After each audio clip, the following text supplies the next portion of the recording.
নমস্কার বন্ধুরা, আমি জয়দীপ। প্রত্যেক দিনের গুরুত্বপূর্ণ খবরে নজর রাখতে আপনার ইউটিউব চ্যানেলটাকে সাবস্ক্রাইব করে রাখুন। চলুন জেনে নিই আজকের খবর। অর্চিতা ফুকন, যিনি বেবি ডল আর্চি নামেই সোশ্যাল মিডিয়ায় পরিচিত, আসামের মেয়ে। ইনস্টাগ্রামে তার ফলোয়ার 7 লক্ষেরও বেশি। গ্ল্যামারাস রিলস, ফ্যাশন কন্টেন্ট আর বোল্ড লুকের জন্য তিনি প্রচুর জনপ্রিয়। শুধু ইনস্টাগ্রাম নয়, ইউটিউবেতেও রয়েছে তার দাপট। সম্প্রতি তিনি একটি ছবি পোস্ট করেন যেখানে তাকে দেখা যাচ্ছে আমেরিকার মিশিগানে জনপ্রিয় অ্যাডাল্ট স্টার কান্ডা লাস্টের সঙ্গে, আর তাতেই শুরু হয়ে যায় বিতর্কের ঝড়। পোস্টে তিনি লেখেন, ওনার আত্মবিশ্বাস আমাকে অনুপ্রাণিত করেছে।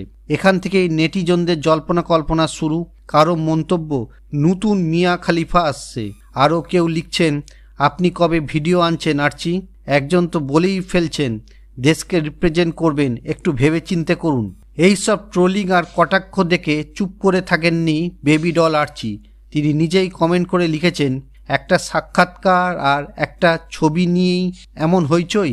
আমি কিছু কনফার্ম করিনি, আবার কিছু অস্বীকারও করিনি। কে কি ভাববে সেটা তাদের ব্যাপার, কিন্তু মানুষ কত তাড়াতাড়ি কাউকে জাজ করতে শুরু করে সেটা সত্যিই অবাক করে। তিনি আরও বলেন, সবচেয়ে বেশি গুজব আসে সেই জায়গা থেকে যেটা আসলে সত্যি থেকে সবচেয়ে দূরে থাকে। তো বন্ধুরা, এই ছিল বেবি ডল আর্চিকে ঘিরে সাম্প্রতিক কন্ট্রোভার্সি। আপনারা কি ভাবছেন?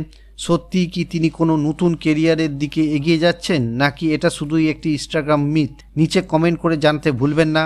ভিডিও ভালো লাগলে একটা লাইক দিন, বন্ধুদের সঙ্গে শেয়ার করুন, আর এমন আরও আপডেট পেতে চ্যানেলটাকে অবশ্যই সাবস্ক্রাইব করুন। ধন্যবাদ। আবার দেখা হবে নতুন কন্টেন্ট।